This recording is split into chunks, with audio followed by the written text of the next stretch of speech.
প্রিয় দর্শক, আমার এই ভিডিওটি যে যেখান থেকে দেখছেন তাদেরকে জানাই আন্তরিক শুভেচ্ছা ও অভিনন্দন। প্রিয় দর্শক, আমি বিভিন্ন সময় বিভিন্ন ধরনের ভিডিও এনে থাকি, তেমনি আজকে একটি ভিডিও নিয়ে এসেছি। আর সেই ভিডিওটি হচ্ছে, মূল টপিক হচ্ছে ইউনিয়ন পরিষদের ইতিহাস। এই ইউনিয়ন পরিষদের ইতিহাস আপনাদেরকে একটু আজকে আমি শোনাবো। প্রিয় ভিউয়ার্স, 1861 সালে তৎকালীন অর্থমন্ত্রী বাজেট ঘোষণার সময় মত প্রকাশ করেন যে স্থানীয় এলাকার উন্নতির জন্য কিছু ক্ষমতা স্থানীয় প্রতিষ্ঠানগুলোর উপর অর্পণ করা প্রয়োজন।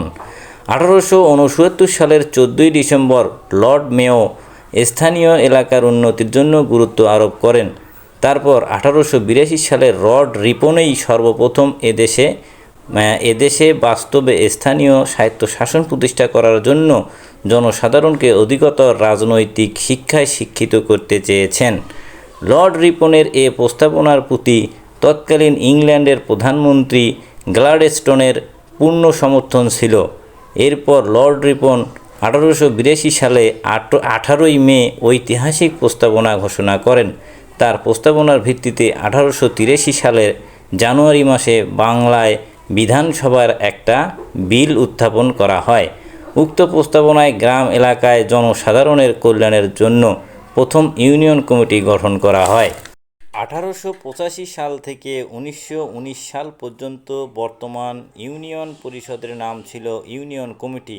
হাওড়া জেলা প্রশাসক কে ওয়েস্টম্যান কোর্ট নামে এক ICS অফিসারকে এ বিষয়ের জন্য বিশেষ দায়িত্বে নিয়োগ করা হয়। অর্পিত দায়িত্ব পালনের জন্য তিনি বর্ধমান প্রেসিডেন্সি ডিভিশন এবং ঢাকা, ভোলা, মুন্সিগঞ্জের মহকুমার মধ্যে প্রথম 180টি ইউনিয়ন কমিটি গঠন করেন। 1884 সালে 31 মার্চ সরকার এক প্রস্তাবনার মাধ্যমে বিষয়টি গ্রহণ করেন, কিন্তু তৎকালীন সেক্রেটারি জেনারেলের বিরোধিতার জন্য আইনটি পাশ হতে বিলম্ব ঘটে। অতঃপর 1885 সালের মার্চ মাসে মিস্টার ম্যাকুলে বিলটি পুনঃ উপস্থাপন করেন। ওই বছর 4 এপ্রিল বিলটি চূড়ান্তভাবে পাশ করা হয়। আজকে আমরা যে স্থানীয় স্বায়ত্তশাসনের বা ইউনিয়ন পরিষদের সুফল ভোগ করছি, তা 130 বছর পূর্বে লর্ড রিপনই প্রথমে সুপারিশ এবং প্রতিষ্ঠার জন্য আপ্রাণ চেষ্টা করেন। 1885 সালের আইনে 3 স্তর বিশিষ্ট গ্রাম স্বায়ত্তশাসন প্রতিষ্ঠা করা হয়। স্তরগুলো হলো 1 জেলা কমিটি, 2 থানা কমিটি ও 3 ইউনিয়ন কমিটি। তখন এর সদস্য সংখ্যা ছিল 5 থেকে 9 জন। তারা ইউনিয়নের অধিবাসীদের দ্বারা নির্বাচিত হতেন।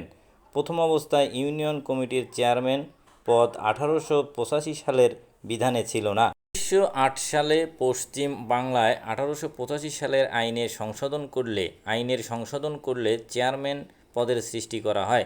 সে অনুসারে 1914 সালে পূর্ব বাংলায় প্রচলিত হয়। তখন সদস্যগণের মধ্য থেকে চেয়ারম্যান নিয়োগের প্রথা ছিল। ইউনিয়ন কমিটির কার্যকাল ছিল মাত্র 2 বছর। 1896 থেকে 97 সালে স্থানীয় স্বায়ত্তশাসন নিয়ে পুনরায় ভাবনা চিন্তা করা হয়।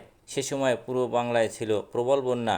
এই বন্যা পরিস্থিতি মোকাবেলা করার জন্য তখন প্রথম ইউনিয়ন কমিটির হাতে স্থানীয় কর আরোপ করা ছাড়াও কিছু ক্ষমতা প্রদান করা হয়। 1913 সালে মিস্টার লিভিনসের সভাপতিত্বে অন্য একটি কমিটি গঠন করা হয়। উক্ত কমিটি স্থানীয় স্বায়ত্তশাসনের ক্ষেত্রে গুরুত্বপূর্ণ মতামত প্রদান করতে সক্ষম হয়। উক্ত ইউনিয়ন কমিটি বাতিলের জন্য পরামর্শ দেয়। 1918 সালে 24 এপ্রিল স্যার সুরেন্দ্র প্রাসানা সিনহা 1974 সালের গ্রাম পঞ্চায়েতি আইন এবং 1885 সালের ইউনিয়ন কমিটি ভেঙে একটি নতুন কমিটি গঠন করার সুপারিশ প্রদান করেন। নতুন এই কমিটির নামকরণ করা হয় ইউনিয়ন বোর্ড। 1919 সালের 21 জানুয়ারি মিস্টার হেনরি হুইলার বিলটি সিলেক্ট কমিটির নিকট পেশ করেন। বিলটির উপর সামান্য আলোচনা সমালোচনার পর ওই বছরই গ্রাম স্বায়ত্তশাসন আইন 1919 সালে পাশ হয়। উক্ত আইনে বলা হয়, সাধারণত গড়ে 10টি গ্রাম নিয়ে একটি ইউনিয়ন বোর্ড গঠিত হবে। ইউনিয়নের গড় আয়তন ছিল 10 থেকে 15 মাইলের মধ্যে। এর গড় সংখ্যা ছিল 10,000। স্যার সুরেন্দ্রনাথ ব্যানার্জি সর্বপ্রথম স্থানীয় স্বায়ত্তশাসন বিষয়ক মন্ত্রী হন। 1935 সালে ইউনিয়ন বোর্ডের কার্যক্রম 4 বছর মেয়াদ করা হয়। 1957 সালে পূর্ব পাকিস্তান আইন নং 35 গৃহীত হলে 1919 সালে আইন সংশোধন করা হয়। প্রকাশ্যে ভোটদান বাতিল, গোপন ব্যালটে ভোট চালু করা হয়। ইউনিয়নকে 3টি ওয়ার্ডে বিভক্ত করা হয়। এই আইনে সর্বপ্রথম নারীদেরকে ভোটার অধিকার দেওয়া হয়।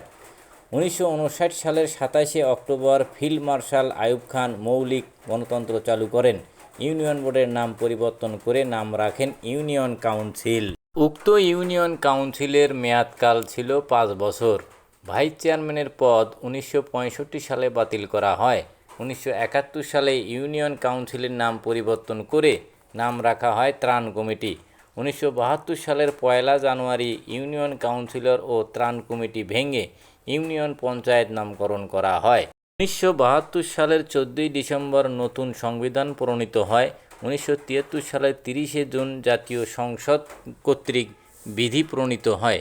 এই বিধিতে ইউনিয়ন পঞ্চায়েতের নাম পরিবর্তন করে নাম রাখা হয় ইউনিয়ন পরিষদ, যা আজকে আপনারা বা আমরা চোখে দেখতে পাচ্ছি। প্রিয় দর্শক, এই যে আমরা যে ইউনিয়ন পরিষদ অফিস বা ইউনিয়ন পরিষদ ভবন এখন দেখতে পাচ্ছি, এটাই এখন অরিজিনাল এখন ইউনিয়ন পরিষদ নামে অভিহিত বা প্রণীত বা এটাই গেজেট করা হয়েছে।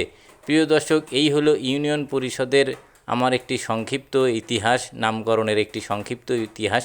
প্রিয় দর্শক, এতক্ষণ ধরে আমার এই ভিডিওটি দেখার জন্য আপনাদেরকে আন্তরিক শুভেচ্ছা ও অভিনন্দন জানাই এবং সেই সাথে আমার ভিডিওটি কেমন লেগেছে, ভালো লেগে থাকলে লাইক, কমেন্টস এবং শেয়ার করবেন বেশি বেশি করে।